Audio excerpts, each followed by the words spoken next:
शिव जी की कृपा से ये बंगला है, शिव जी की कृपा से ये सब काम हो रहा है, तो फिर तुम्हारा कुछ भी नहीं है। तुम्हारा घर परिवार, बेटा बेटी, कुटुंब, कबीला, मकान, गाड़ी, सब कुछ शंकर चलाएंगे, सबका व्यवस्था शिव करेंगे। तुम्हें कुछ नहीं सोचना, तुम्हें तो शंकर के आश्रित हो जाना, शिव के आश्रित।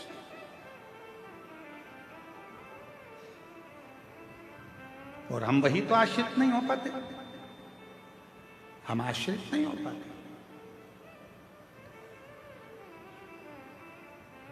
अभी देवघर में कथा थी।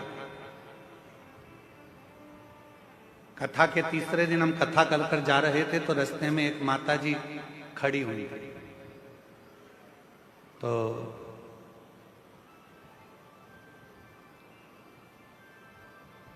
हमने गाड़ी वाले से कहा कि थोड़ा रोको, बेचारी एकांत में वहां जंगल की ओर खड़ी है, क्या बात है, पूछे तो सही। तो हमने पूछा कि माता जी आप क्यों खड़ी हो? तो कहा गुरुजी, एक बहन जी मेरी चप्पल पहन के गई है और वो कहकर गई है मैं अब भी आ रही। तो मैंने कहा चप्पल तुम्हारी थी? हाँ। वो आएगी। हमने कहा तुम्हारे दिमाग से निकाल दो कि चप्पल तुम्हारी थी, छोड़ो, जाने का प्रयास करो, शाम हो रही है, अंधेरा हो जाएगा कुछ देर में, क्यों इंतजार कर रही हो? अगर मिलना होगी तो कहीं रास्ते में ही मिल जाएगी। अब वो महिला थोड़ी दूर चली और थोड़ी दूर चलने पर उसको उसकी सहेली मिल गई। हमारी गाड़ी तेज स्पीड में आगे बढ़ी तो हमने देखा वो खुश थी। फिर रोक कर पूछा, जी जी क्या बात है? अरे गुरुजी वो तो खुद मुझे ढूंढ रही थी, ढूंढते ढूंढते आगे निकल गई थी और मेरी चप्पल मुझे यहाँ प्राप्त होगा, मिलेगा। जिस दिन हमने ये विचार कर लिया कि मेरा है मेरा है मेरा है मेरा है मेरा है, तो वह हमसे छूटता चले जाएगा। और जिस दिन हमने सोच लिया ये सब कुछ तेरा है, तब कुछ भी नहीं छूटेगा। परमात्मा उसको वापस लाकर हमारे करीब में छोड़ता चले जाएगा, छोड़ता। और मैंने तेरे ही भरोसे बाबा, तेरे ही भरोसे हवा बिच उड़ती जावागी बाबा, डोर तो छुड़ने लावे कटी जावागी भोले मैं तेरी पतंग, शंभू मैं तेरी पतंग। भगवान नारायण जी ने, भगवान विष्णु ने ब्रह्मा जी को समझाया, ए ब्रह्मदेव, तुम तुम्हारे मन से ये निकाल दो कि सृष्टि की रचना मैं कर रहा हूं। ब्रह्मा जी तुम ये मन से निकाल दो कि सृष्टि का रचना करता मैं हूं। तुम ये मन से निकाल दो कि सृष्टि का संहार करता मैं हूं। सब छोड़ दो देवादिदेव महादेव पर ब्रह्मा जी मानने को तैयार नहीं हुए। ब्रह्मा जी ने पूछा शिव कौन? भगवान शंकर है। ब्रह्मा जी ने विचार किया कि शिव है कौन? कौन भगवान शिव? ब्रह्मा जी कहते हैं मैं इस बात को नहीं मानता कि ये सृष्टि शिव चला रहे हैं, मैं इस बात को नहीं मानता, मैं इस बात को स्वीकार, मैं नहीं मानता हूं इस बात कि शिव चला रहे हैं, शिव साधन। शिव कौन है? शंकर कौन है? मुझे समझ में नहीं। ठीक है,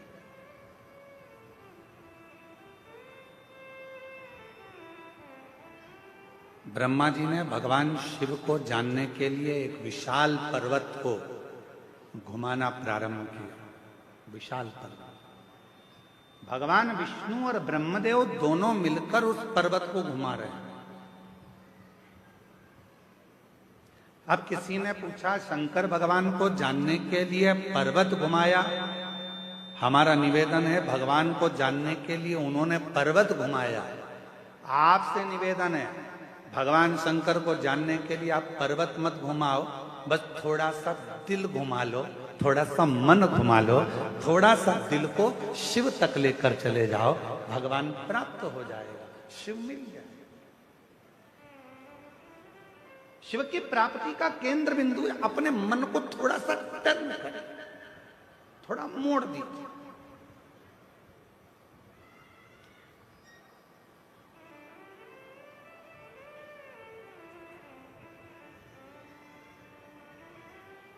एक बात बताइए, हम जायसवाल जी के घर पर रुके हैं, ठीक है, जितेंद्र जी जायसवाल जी के यहाँ रुके, वहां से सीधा सीधा सीधा अगर हम सोचें कि हमें कहीं मुड़ना नहीं है, चाहे कुछ भी हो जाए, सीधे सीधे ही जाना है, हम कहीं नहीं मुड़ेंगे, सीधे ही सीधे जाएंगे, तो क्या कथा हो सकती है? अरे जम के तो बोलो, सीधे सीधे सीधे सीधे चले जाओ, कहीं मुड़ो मत। नहीं मुड़ोगे तो तुम्हारे घर में भी प्रवेश नहीं कर पाओगे, नहीं मुड़ोगे तो तुम अपने गांव तक भी ना पहुंच पाओगे, सीधे सीधे तो रास्ता तुम्हें कहीं और ले जाकर छोड़ देगा। उसी तरह शिव महापुराण की कथा कहती है, जिंदगी में सीधा रास्ता यदि चल रहे हो, सीधे रास्ते अगर चल रहे हो, चलते रहो, पर याद रखना थोड़ा सा मोड़ चलते चलते में भगवान देवाधिदेव महादेव की कथा की ओर, मंदिर की ओर लेते रहना, तो तुम्हारी जिंदगी मंजिल तक पहुंच जाए, तुम्हारा जीवन मंजिल की ओर पहुंच जाए। थोड़ा सा मोड़ जाए। वो एक लाइन है ना, वो कौन से एक कोई गीत की एक लाइन है, हालांकि वो है तो फिल्मी गीत, पर उसकी एक लाइन है, मैं निकला गड्डी लेके, और वो मैं निकला गड्डी लेके, उत्थे एक मोड़ आया, मैं उत्ते दिल छोड़ आया। एक छोटा सा मोड़, एक छोटा सा टर्न जिंदगी में आता है।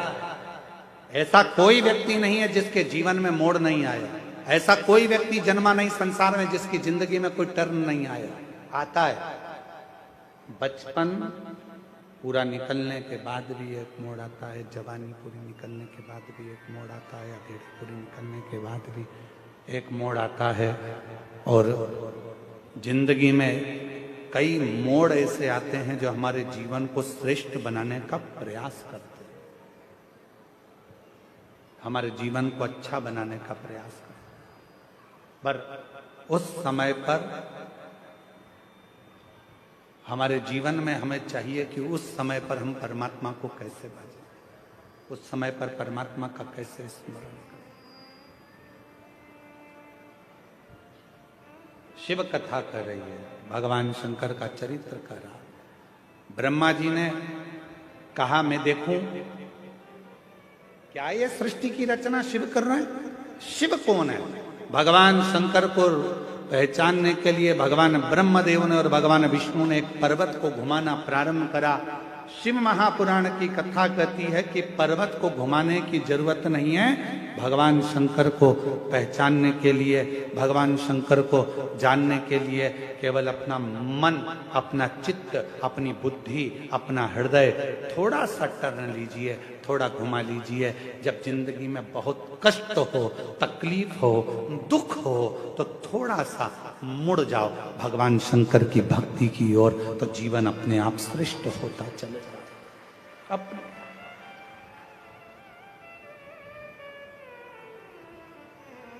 और मैंने तेरे ही भरोसे बाबा, तेरे ही भरोसे हवा बिच उड़ती जागी बाबा, डोर छड़ी नामे कटी जावागी। भोले मैं तेरी पतंग शंभु मेरी पतन। थोड़ा सा परमात्मा की ओर मुड़ने का प्रयास करो। जिस समय पर हम परमात्मा की ओर मुड़ेंगे, हमारे सारे मार्ग अपने आप सुलझते चले जाएंगे, हमारे मार्ग अपने आप क्लीन होते चले जाएंगे। हम मुड़े शिव की ओर।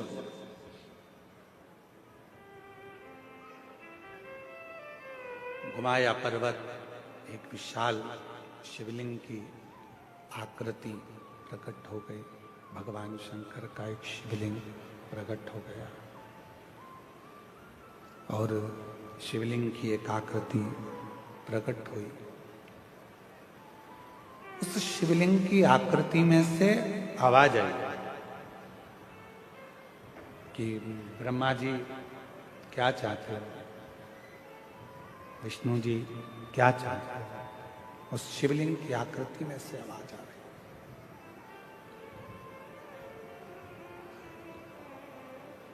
कोई नहीं बोला। भगवान ब्रह्मा जी ने कहा कि जानना चाहिए कि इस शिवलिंग का चरण कहाँ है और इस शिवलिंग का शीश कहाँ है। उसको जानने के लिए ब्रह्मा जी ने भगवान विष्णु जी से कहा कि तुम चरण ढूंढने के लिए जाओ, मैं शीश ढूंढने के लिए जाता हूं। और भगवान नारायण उस शिवलिंग का शीश ढूंढने के लिए ऊपर जाने, भगवान विष्णु ब्रह्मा शीश ढूंढने के लिए ऊपर जाने लगे और भगवान नारायण चरण ढूंढने के लिए नीचे की ओर जाने लगे, नीचे की ओर। पर भगवान नारायण को भगवान शंकर जी के शिवलिंग का शीश नहीं मिला। कई लोगों के मन में संशय उत्पन्न होता है, कई लोगों के मन में संशय रहता है, मैं शिव जी को जल चढ़ाऊंगी, भगवान शंकर मेरी बात मानेंगे कि नहीं मानेंगे। मैं शंकर भगवान का भजन करूंगी, शिव जी मेरी बात मानेंगे कि नहीं मानेंगे। मैं शंकर जी से प्रार्थना करती हूँ, शिव जी मेरा झोली भरेंगे कि नहीं भरेंगे। भगवान शंकर मेरी गोदी भरेंगे कि नहीं भरेंगे। मैं शिव जी से प्रार्थना करती हूँ, शिव मेरी बात मानेंगे कि नहीं मानेंगे। आपके मन में अगर संशय है, होगा कि नहीं होगा, सुनेंगे कि नहीं सुनेंगे, भगवान ऐसा करेंगे कि नहीं करेंगे, तो याद रख लेना वो काम कभी सफल नहीं हो सकता। जिस दिन तुमने सोच लिया कि मैं शंकर जी के मंदिर में जाऊंगी, लोटा भर के जल चढ़ाऊंगी, मैं कच्चे गांव जाऊंगी, मैं कांकेर जिले में पहुंचकर शिव महापुराण की कथा पंडाल में बैठकर सुनूंगी और मेरा विश्वास कहता है कि मेरा शंकर भगवान मेरी झोली भरेगा, मतलब भरेगा जरूर, ये निश्चित,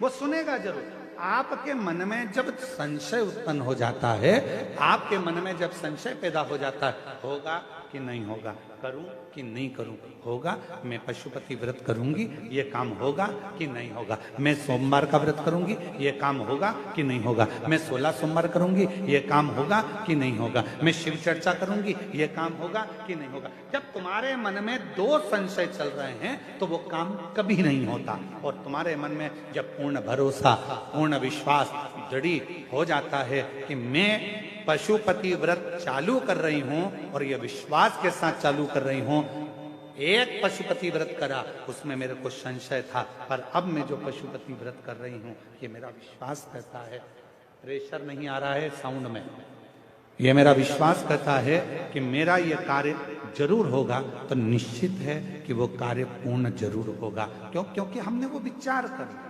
हमने वो सोच। आप में से कितने लोग हैं जिन्होंने पशुपति व्रत करे? हाथ उठाओ जरा। सबने करे? रखो वापिस। पूर्ण भरोसे से करे ना, पूर्ण विश्वास के साथ, पूर्ण भरोसे के साथ करे ना।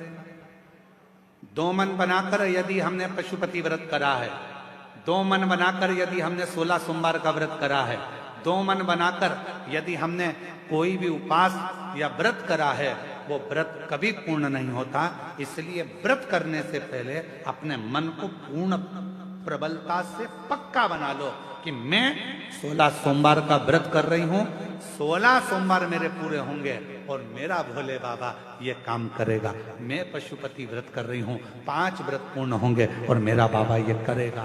विश्वास दृढ़ता में उसको जोड़। एक पत्र है, अच्छा है, देखिए।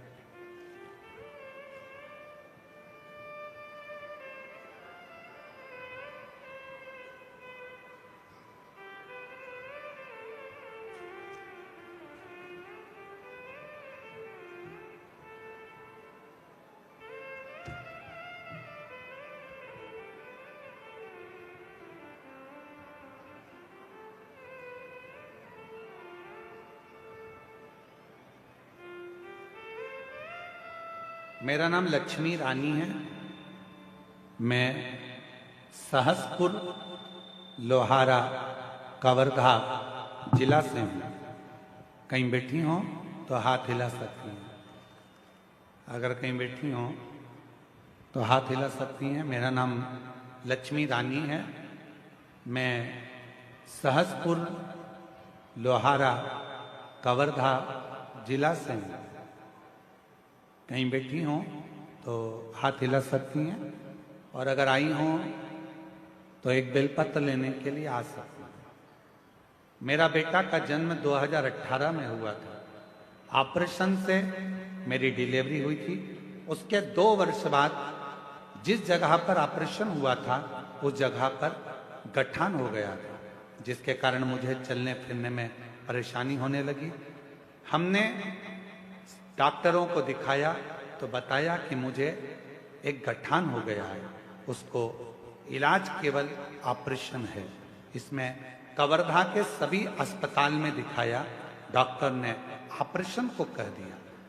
मन में विचार आया कि आपकी कथा में टीवी पर सुनते हैं। 2022 में रुद्राक्ष महोत्सव कुबेरेश्वर धाम होने वाला था। तब मैंने अपने पति से सीहोर में होने वाले महोत्सव में जाने को कहा और उन्होंने पंडाल में बैठकर कथा सुनने की विचार बना लिया।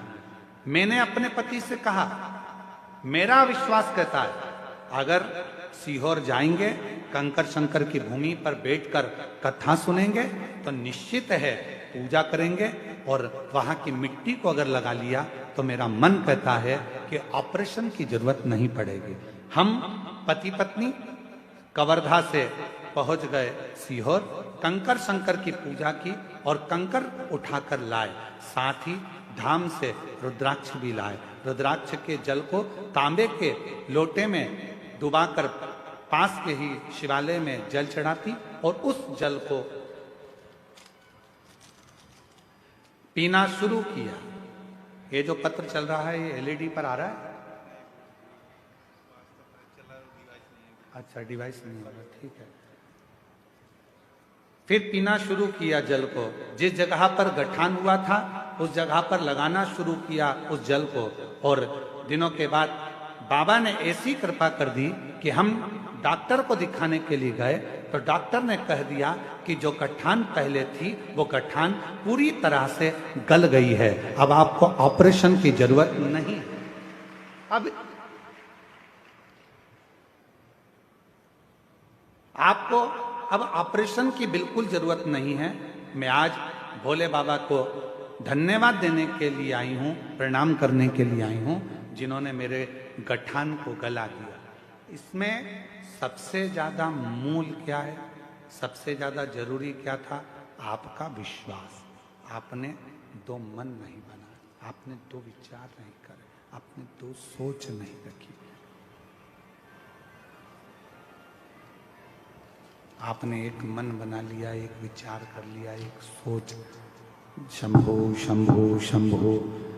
आपने एक मन बना लिया, एक विचार बना लिया, एक सोच बना ली कि मेरा बाबा, मेरा भोलेनाथ, मेरा शंभू, मेरा त्रिकालदर्शी, मेरा कैलाशी, मेरा अविनाशी, मेरा शंकर मुझे ठीक करेगा। ये मन तुमने बना लिया तो भोलेनाथ ने तुमको ठीक कर दिया। 2 मन रखकर यदि व्रत करते हो, 2 मन रखकर यदि आराधना करते हो, 2 मन रखकर यदि साधना करते हो तो उसमें फलिता नहीं, उसमें फलिता नहीं। भगवान शंकर की पवित्र कथा कर रही है। शिव को पहचानना, भगवान शंकर को जानना बहुत कठिन है। भगवान देवाधिदेव महादेव को पहचानना, भगवान शिव को जानना बहुत कठिन है। पर यदि शिव का सच्चा भक्त होता है तो वो भगवान देवाधिदेव महादेव को, भगवान शंकर को पहचान सकता है। ब्रह्मा जी शीश देखने के लिए शिवलिंग का गए एक गौ माता को साथ में लेकर आए और एक केतकी के पुष्प को साथ में लेकर आए। यदि ब्रह्मदेव चाहते तो ये सब नहीं करते, केवल भगवान शंकर को भजते तो भगवान शिव उन पर करुणा कर देते। हम भी यही करते हैं। एक झूठ को छुपाने के लिए ढेरों झूठ पर झूठ, झूठ पर झूठ हम बोले चले जाते हैं और वो झूठ छुप नहीं पाता। एक कितना सुंदर प्रसंग है शिव महापुराण का, जरा ध्यान दीजिएगा। शिव महापुराण का एक बड़ा सुंदर वर्णन है। हरि वर्मा नाम के एक बड़े अच्छे एक सेठ है। भगवान शिव के परम उपासक थे और भगवान शंकर की अविरल भक्ति में दिन रात डूबे रहते थे।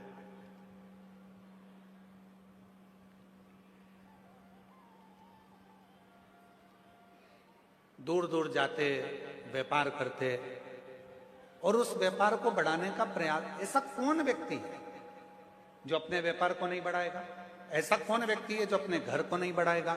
ऐसा कौन व्यक्ति है जो अपने व्यवसाय को, अपनी नौकरी में तरक्की नहीं चाहेगा?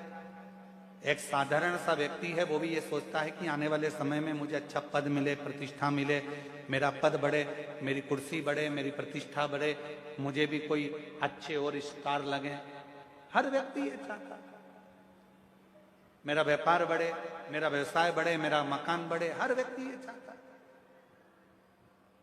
पर निवेदन है, जैसे हम व्यापार को बढ़ाने का प्रयास करते हैं, जैसे हम मकान को बढ़ाने का प्रयास करते हैं, जैसे हम प्रमोशन को बढ़ाने का प्रयास करते हैं, जैसे हम नौकरी को बढ़ाने का प्रयास करते हैं, शिव महापुराण की कथा कथी है, वैसा ही थोड़ा सा प्रयास भगवान शंकर की भक्ति को बढ़ाने का भी करते रहो, जिससे हमारे जीवन के मार्ग सुलझते चले। अब हरि वर्मा एक ऐसा सेठ जो भगवान शिव का उपासक भी था, सत्कर्म भी करता था, अच्छा कार्य भी करता था, पर अच्छे कार्य को करते करते करते करते समय बीतते बीतते निकल गया। और महाराज, उनका एक पुत्र था और वो पुत्र हरि वर्मा का, उसका नाम था बंसी।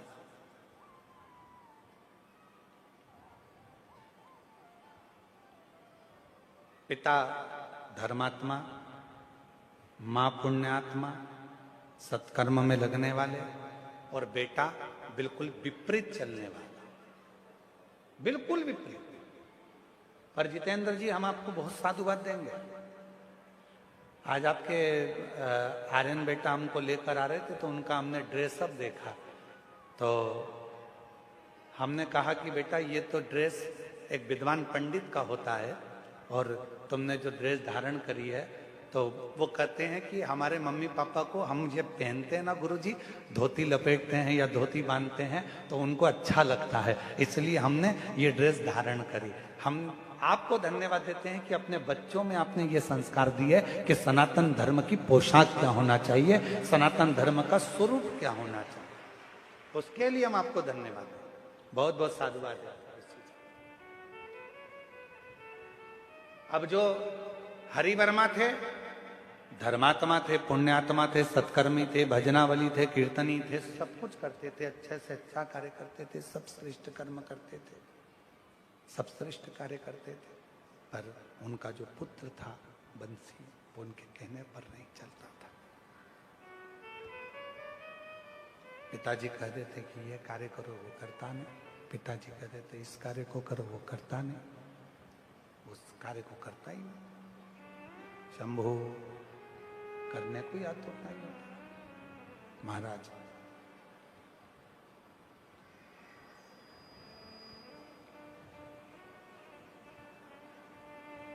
हरि वर्मा एक पूजन में बैठे हुए थे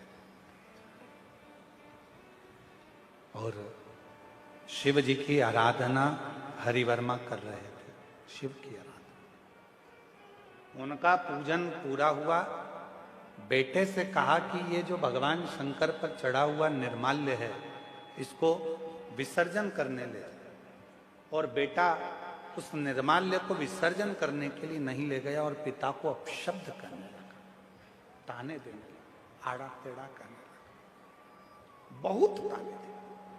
मेरी जीजियों, मेरे जीजाओं, मेरी बेटियों बेटाओं, मेरी माताओं, मेरे बुजुर्ग माता पिता, एक बात अपने अंदर उतार कर रखना, किसी भी व्रत को करो, किसी भी पूजन को करो, किसी भी अनुष्ठान को करो, किसी भी साधना को करो, तो प्रयास करना कि अपने बल पर,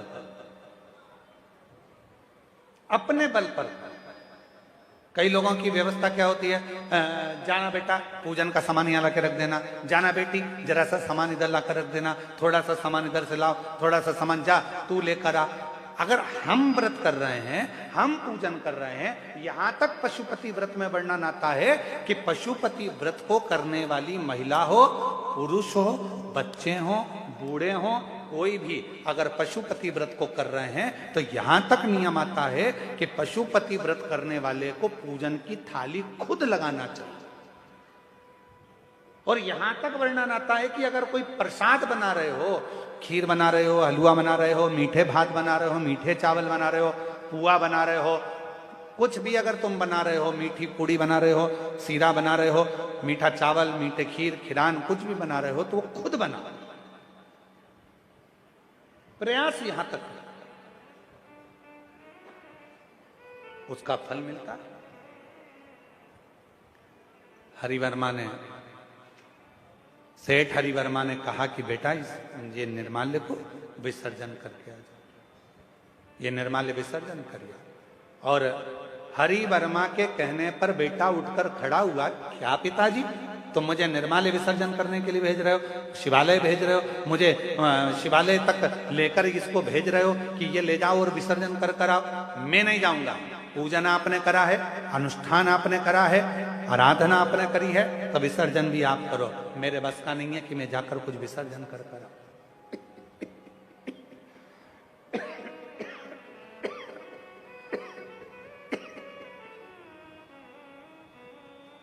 ये मेरे बस का नहीं है कि मैं कुछ विसर्जन करने जाऊं या कुछ कर कर।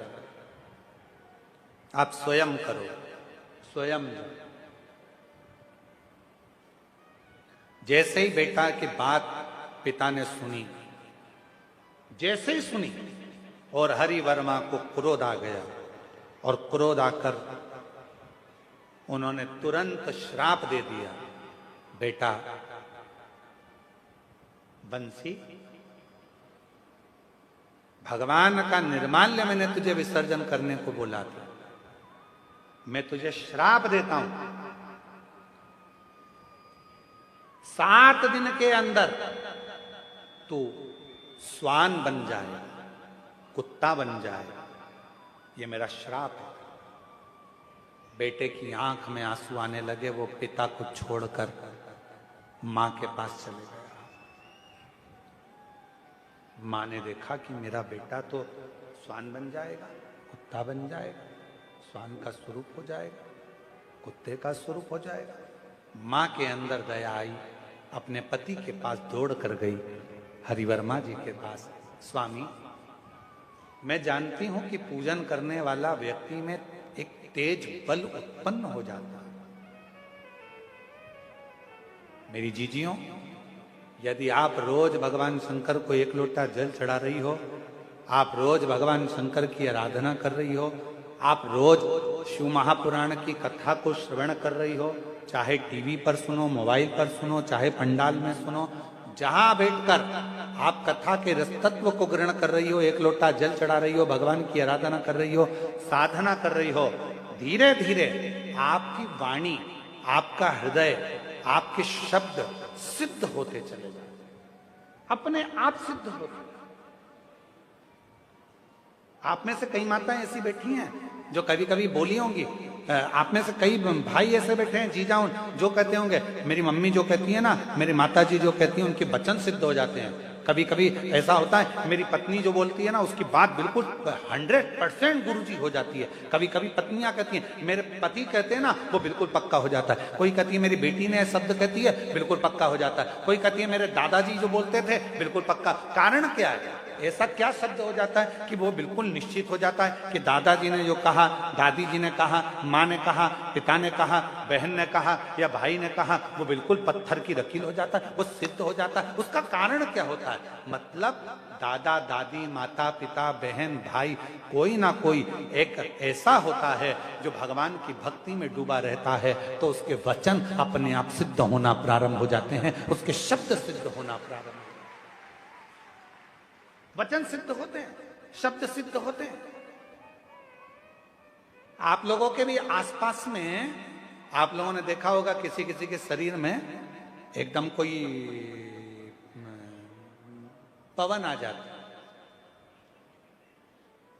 तो लोग कहते हैं हमारे पास में एक गांव है, वहां पर एक माताजी आती है इनके शरीर में, और माताजी जो बोलती है वो हो जाता है। फिर कोई कहता है कि हमारे गांव में एक व्यक्ति ऐसा है, उसके मुंह से शब्द निकलता, वो ठीक हो जाता है। लोग वहां जाते हैं, नारियल चढ़ाते हैं, चना चिरौंजी चढ़ाते हैं, अगरबत्ती लेकर जाते हैं, प्रणाम करते हैं कि कुछ बताएंगे। वो शब्द, उसने जो भजन करा, उसने जो भक्ति करी, उसने जो स्मरण करा, उसके कारण उसकी वाणी सिद्ध हो गई। पर कब तक सिद्ध है? जब तक वो दुनिया के लोगों का भला कर रही है, भला कर रहा है। जिस दिन उसने सोच लिया कि मेरी वाणी से अब लोग मेरे पास आने लगे, मुझे प्रणाम करने लगे, मुझे नमन करने लगे, मुझे प्रसाद चढ़ाने लगे, मुझे भेंट चढ़ाने लगे, मेरे पास पैसा आने लगा, मेरी वाणी सिद्ध हो गई, फिर धीरे धीरे धीरे धीरे वो स्थान की महत्वता समाप्त हो जाती है और उसकी वाणी से निकले वचन भी फिर पूर्ण नहीं होते, क्योंकि उसके भीतर दूसरों के प्रति भेदभाव उत्पन्न होने लगता है, अहंकार आ जाता है, शब्दों का अभिमान आ जाता है, तो वो वचन भी पूर्ण नहीं होते, वो वचन सिद्ध नहीं।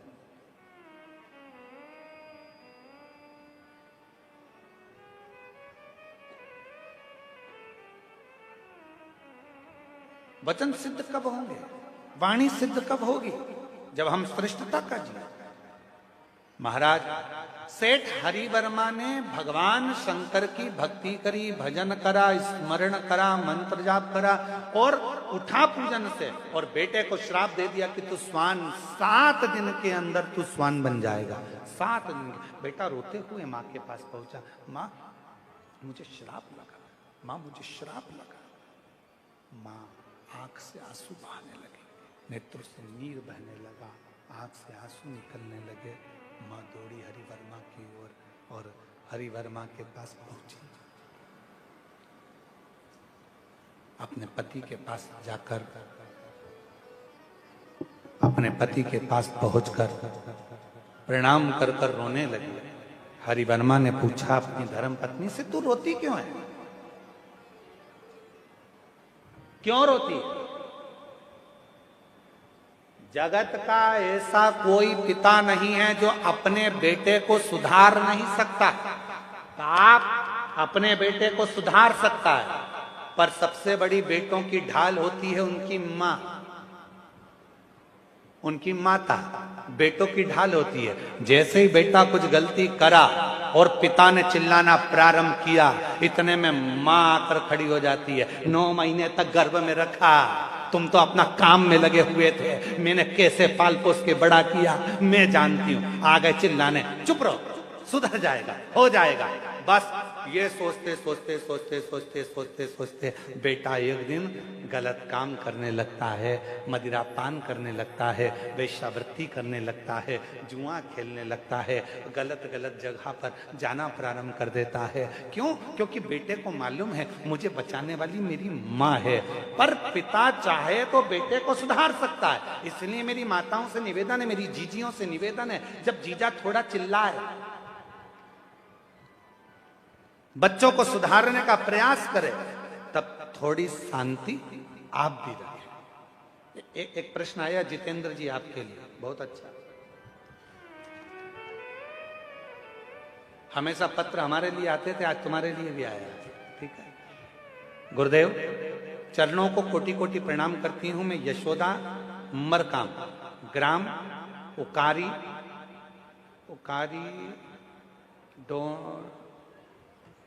डोंडी है, डोंडी सही बोला है? हाँ ठीक है, तुम समझ गए ना, बस तो फिर हम भी समझ गए। यशोदा मरकाम, ग्राम उकारी, डोंडी, गुरुदेव प्रणाम करती हूँ, जितेंद्र जायसवाल जी के पूरे परिवार को नमन करती हूँ। हम वनवासी सौभाग्यशाली हैं गुरुदेव। इतने घने जंगल में इतने वनवासी आदिवासी हम कभी सीहोर नहीं जा पाते, पर आज जितेंद्र जी ने कथा करवाकर हम आदिवासियों की मन की तमन्ना पूर्ण कर दी। कहीं बैठी हैं जीजी जिन्होंने पत्र लिखा है? आप ही हैं? आ जाओ, एक बेलपत्र ले जाना, आ जाइए। मैं यशोदा मरकाम, हम धन्यवाद देते हैं कि हम आदिवासी वनवासी जिस क्षेत्र में बहुत कम कोई बड़े कथाकार आते हैं, इस क्षेत्र में बहुत कम बड़े बड़े आयोजन होते हैं, हम तो केवल देखने के लिए तरस जाते हैं, पर हम आदिवासी और वनवासियों के लिए ये कथा एक ऊर्जा देने के लिए आई है गुरुदेव। हम बहुत बहुत धन्यवाद देते हैं पूरे सभी। बहुत मेरी जीजी जितेंद्र जी, हम जानते थे ये कथा 5 दिन के अंदर इतनी बड़ी व्यवस्था करना बहुत कठिन काम है। ये 5 दिन के अंदर व्यवस्था हुई है। एक बार जितेंद्र जी को और उनकी पूरी टीम को साधुवाद दीजिए। जब हमारे को सूचना मिली देवघर में कि ये कथा हो रही है, तो हमने आशीष जी को बोला कि सर्च मारो गूगल पर कि ये वहां आदिवासी वनवासी लोग कितने रहते हैं।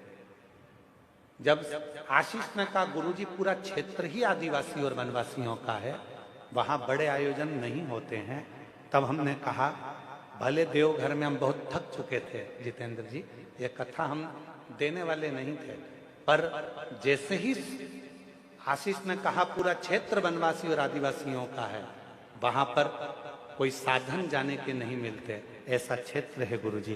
तो हमने कहा ठीक है, फिर व्यवस्था कैसी भी हो, वनवासी और आदिवासियों के लिए ये कथा। और उसमें सबसे बड़ा योगदान आपका है जायसवाल जी, जो आपने 5 दिन के अंदर इन आदिवासी और वनवासियों के लिए ये पवित्र कथा का दिव्य आयोजन रखा। जो कभी कहीं जा नहीं सकते, खर्च नहीं कर सकते, उनके लिए ये आयोजन, उनके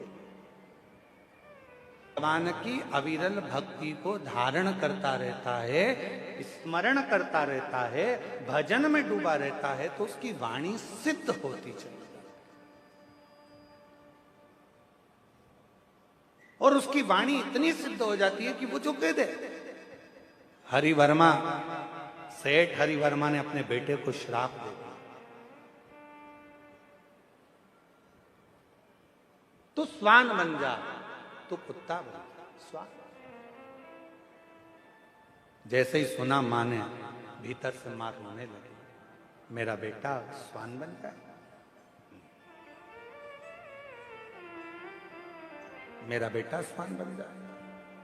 मां रोने लगी, दौड़ी हरिवर्मा की ओर, स्वामी निवेदन है, विनती है, स्वीकार करिए, स्वीकार करिए।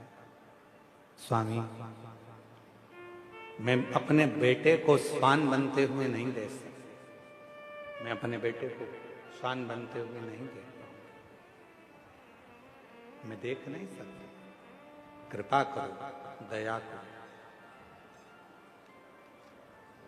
हरिवर्मा ने कहा अपनी धर्म पत्नी को, भार्य सुनो, बेटे को श्राप लगा है क्योंकि वो अपशब्द मुझसे बोला है, और वो भी ऐसे समय पर अपशब्द बोला है जब मैं भगवान की अविरल भक्ति में, भजन में, पूजन में बैठा हुआ। मेरी जीजियों, प्रयास करो, जब शंकर के मंदिर में जल चढ़ाने के लिए जाओ, या पूजन करने के लिए जाओ, या स्मरण करने के लिए जाओ, किसी का दिल ना दुखाओ, किसी को अपशब्द ना कहो, किसी को ताने ना दो, जाओ जरा। फिर भी तुम यदि आई हो और अपने बेटे को उस योनि से छुड़ाना है, तो सुनो,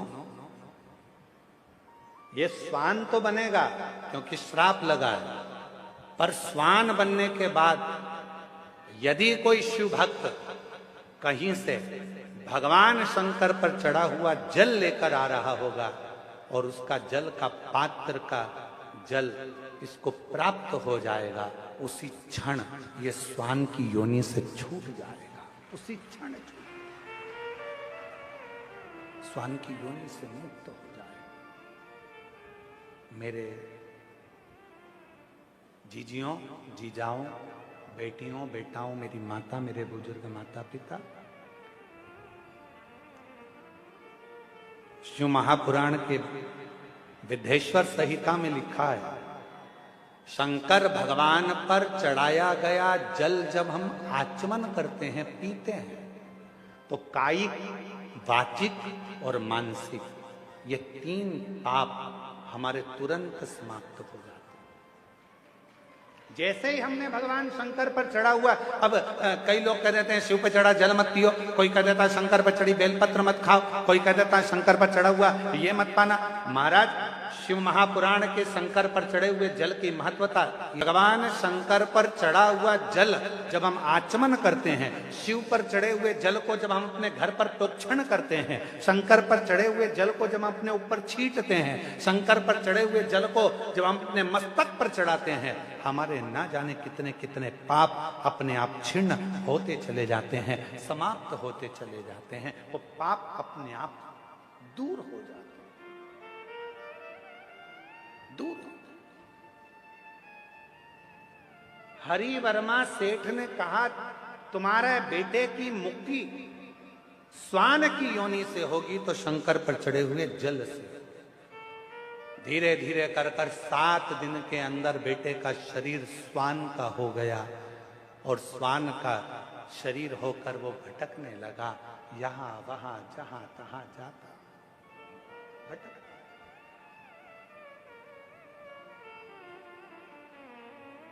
एक वीराने जंगल में पहुंच गए,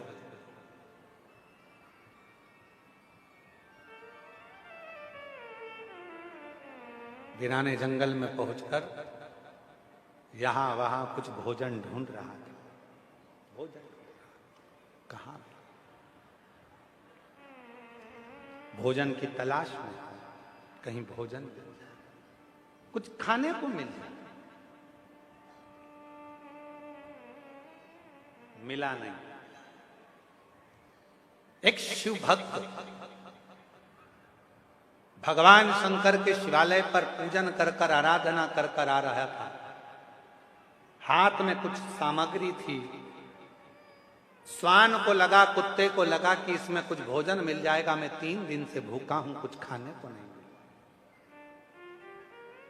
कुछ प्राप्त नहीं, मुझे कुछ खाने को मिल जाए, भूखा हूं 3 दिन से, मुझे भोजन नहीं मिला 3 दिन से।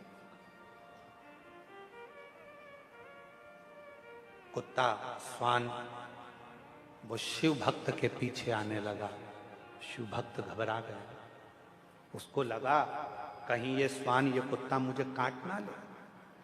जल के पात्र में शिवजी को चढ़ाया हुआ जल रखा हुआ था और वो श्वान पीछे पीछे, ये शिव भक्त तेज चलने लगा तो श्वान और तेज चलने लगा, शिव भक्त और तेज चलने लगा तो श्वान और तेज चलने लगा।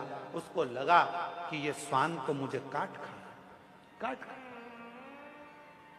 ये कुत्ता तो मुझे काटे। कभी कभी भय लगता है, आप कहीं से निकल कर जा रहे हो और मालूम पड़े कोई आपके पीछे कुत्ता पड़ जाए, श्वान पड़ जाए, तो आप लोगों को भय लगता है, हट जा हट जा, भगाने का प्रयास करते हो। होता है, एक पति पत्नी गार्डन में घूम रहे थे, बगीचे में पति पत्नी घूम रहे थे, इतने में कुत्ता आ गया। जो कुत्ता आया तो पति घबराया, पत्नी भी घबराई। पति को लगा ये कुत्ता कहीं मेरी पत्नी को ना काट खाए। पति ने पत्नी का हाथ जम के पकड़ा, पत्नी को थोड़ा आगे करा, कुत्ता और पीछे आया। जो कुत्ता और आगे आ रहा था, पति और घबरा रहा था। जैसे ही कुत्ते ने सोचा कि अब तो मैं खाऊंगा, इतने में पति ने विचार करा कि ये कुत्ता मेरी पत्नी को काट खाएगा तो रोटी कौन बनाएगा, बच्चों को स्कूल कौन भेजेगा, टिफिन कौन बनाएगा। जैसे ही लपक के कुत्ता आने लगा, उस व्यक्ति ने सोचा कि कुत्ता मुझे काट खाए पर मेरी पत्नी को ना काटे। जैसे ही कुत्ता पास में आया, उसने अपनी पत्नी को गोदी में उठा लिया। जो पत्नी को गोदी में उठाया कुत्ता भाग गया। कुत्ता भाग। पत्नी नीचे उतरी, उतरते से ही जूड़ा बांध के बोली, तुम में अकल मकल नहीं है? दुनिया के लोग कुत्ते को भगाने के लिए पत्थर उठाते, तुमने मुझे उठा। पति ने अपनी पत्नी से कहा, अरे ओ धनव, ओ मैं तेरे हाथ जोड़ता हूं, सुन, वो कुत्ता तुझे काट खाता, मैं तेरी बचत सोच रहा था इसलिए तुझे गोदी में उठाया था, पर पत्नी तो रूठ कर वो गई। अब बेचारा पति कितना भी अच्छा सोचे तो भी बेचारा बूढ़ा हो ही जाता है। वो कितना भी अच्छा सोच ले तो भी कभी कभी तो बुरा हो ही जाता है। वो सोचे। अब एक प्रसंग और सुनने में आता है कि एक पति का जन्मदिन था और पत्नी ने सोच लिया आज मैं अपने पति से नहीं झगड़ूंगी क्योंकि आज उनका जन्मदिन है। और पत्नी सवेरे से गाजर का हलवा बनाई, पति सो रहा था, वहां ले जाकर उसको दी। पति उठा, उठते से पत्नी ने कहा हैप्पी बर्थडे टू यू। और पति उठा, पत्नी ने कहा लो गाजर का हलवा। पति ने सोचा आज गाजर का हलवा, इतनी सुबह से चाय लाती तो अच्छा लगता, गाजर का हलवा लाई है, अभी तो मेरा मुंह नहीं धुला है। पत्नी ने सोचा था झगड़ा नहीं करूंगी, और पति ने जैसे ही बोला कि चाय ले आती, इससे तो झगड़ा होने ही वाला था। पत्नी ने मूड चेंज कर रहा और चली गई, ठीक है मैं चाय लाती। पति ऑफिस जाने लगा, पत्नी कहने लगी सुनो जरा काम से जल्दी आ जाना, आज तुम्हारा जन्मदिन है ना, पार्टी करने चलेंगे। पति ने कहा ठीक। पति जल्दी आ गया। अब पत्नी तैयार हो रही, पति तैयार हो रहा। इतने में पत्नी थोड़ी देर में आके पूछी सुनो आज तुम्हारा जन्मदिन है, मैं तुम्हें क्या गिफ्ट दूं बताओ ना। तुम जैसा बोलोगे वही गिफ्ट मैं तुमको आज दूंगी पक्का। मेरा तो मन कर रहा है कि तुमको एक जोड़ अच्छे जूते दिला दूं और एक मन कर रहा है कि तुम्हें टी शर्ट दिला दूं। तुम्हारा और कुछ मन हो तो तुम आज मांग लो, आज मैं इतनी खुश हूं, जो मांगोगे मैं तुम्हें दे दूंगी। पति ने कहा मुझे कुछ नहीं चाहिए, चल होटल चल। पत्नी फिर तैयार होके आई, फिर बोला कुछ गिफ्ट मांग लो, आज इतनी खुश हूं, जो मांगोगे दे दूंगी। फिर पति ने कहा कुछ नहीं चाहिए। पत्नी फिर आ गई, मांगना तो पड़ेगा चाहे कुछ भी हो जाए, तुम जो मांगोगे मैं दे दूंगी। इतने में पति ने कह दिया तलाक।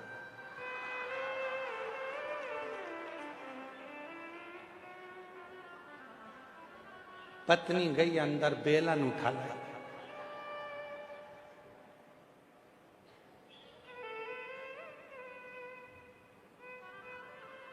मांगना पड़ेगा मां। तो यहां स्वान आ रहा था, शिव भक्त जा रहा था, साथ में उसके सामग्री थी। स्वान भूखा था 3 दिन का, कुछ मिला नहीं था, कुछ भी नहीं। भागा, शिव भक्त जैसे ही भागा तो स्वान उसके पीछे पीछे। अब इसको लगा कि मुझे काट खाएगा। पानी का जो लोटा था, जल का जो लोटा था, उसने वो ही उठा लिया और कुत्ते को भगाने के लिए, स्वान को भगाने के लिए वो लोटा उसकी ओर फेंका। वो लोटे का जल नीचे गिरा, वो जल को स्वान ने चाट लिया और वो उस स्वान की योनि से छूट गया। स्वान